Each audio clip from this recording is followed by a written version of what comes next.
Hello everyone, so in this lecture will be covering was were और उसके बाद में जो है हम हैज हैव को कवर करेंगे। थोड़ा सा ये टॉपिक बच्चों के लिए हार्ड हो सकता है, तो इसे टीचर्स आराम से पढ़ाएं। एकदम अगर बच्चे नहीं समझ पाते हैं तो उतना ज़्यादा दिक्कत नहीं है, क्योंकि ये सारे ग्रामर रूल्स बच्चे क्लास 1-2 में फिर से सीखेंगे।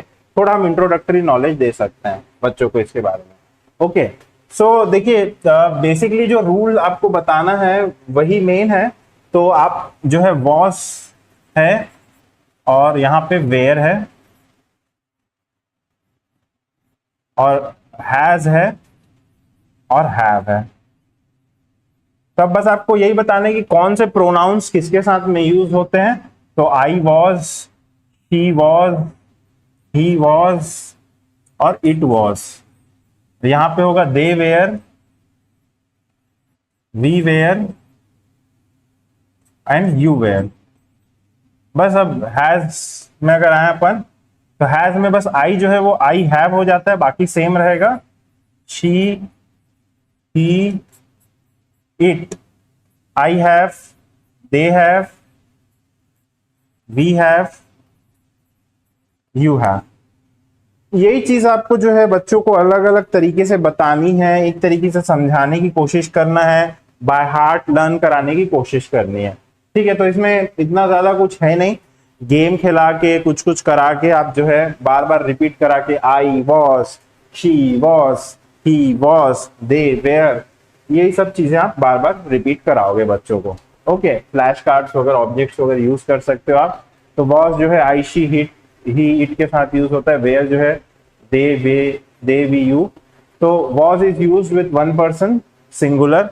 ये आप बता सकते हो बच्चों को कि वॉज जो है सिंगल पर्सन के साथ में यूज होता है, और वेयर जो है वो जो है मोर देन वन पर्सन के साथ में यूज होता है, प्लूरल के साथ में, एक्सेप्ट फॉर यू की जगह। ओके, तो वेयर जो है वो यू में आता है, पर अगर एक से ज्यादा पर्सन रहते हैं तो वेयर यूज होता है, एक्सेप्ट फॉर यू।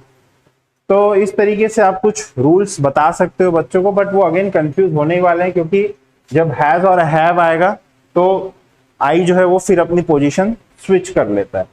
तो ये एक रूल है, आप अगर चाहो तो इसे पढ़ा सकते हो बच्चों को। तो was were is use for talking about past. एक थोड़ा बता सकते हो कि आई वॉज रीडिंग, तो ये पास्ट के लिए यूज होता है। थोड़ा सा इंट्रोडक्टरी नॉलेज दे सकते हो बच्चों को आप इसमें। तो ये कुछ एक्सरसाइजेस हैं जो आप कर सकते हो कि देखो एक से ज्यादा है तो वेयर आ गया, यू के साथ में बस वेयर आता है, बाकी सब सिंगुलर है तो सबके साथ में वॉज आता है। ओके, ये कुछ आप बता सकते हो बच्चों को। हैज और हैव अगर हम देखें तो सेम ही रूल है, सेम चीजें करनी है। ये उनके साथ में ये यूज होता है। तो have is use for many people, ठीक है, except for you and I.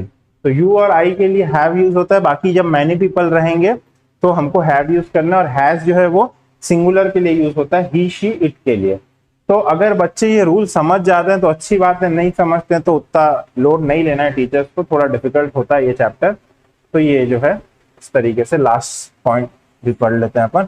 Have is use for telling about possession. तो हैव और हैज जो है वो पोजेशन के लिए यूज होता है कि he has, I have a pen, he has a pen. इस तरीके से कुछ इमेजेस जो आप देख सकते हैं जैसे नेक्स्ट स्लाइड में, तो इन्हें आप यूज कर सकते हो पढ़ाने के लिए बच्चों को। इमेज दिखा दिखा के अगर पढ़ाएंगे तो शायद थोड़ा इजीली समझ जाए बच्चे। ऑलराइट, तो नेक्स्ट स्लाइड, नेक्स्ट जो लेक्चर है उसमें हम डिस्क्राइबिंग वर्ड्स पढ़ेंगे। ये थोड़ा इंपॉर्टेंट टॉपिक होता है कि बच्चों को कैसे पढ़ाना है यूकेजी में डिस्क्राइबिंग वर्ड्स। Thank you.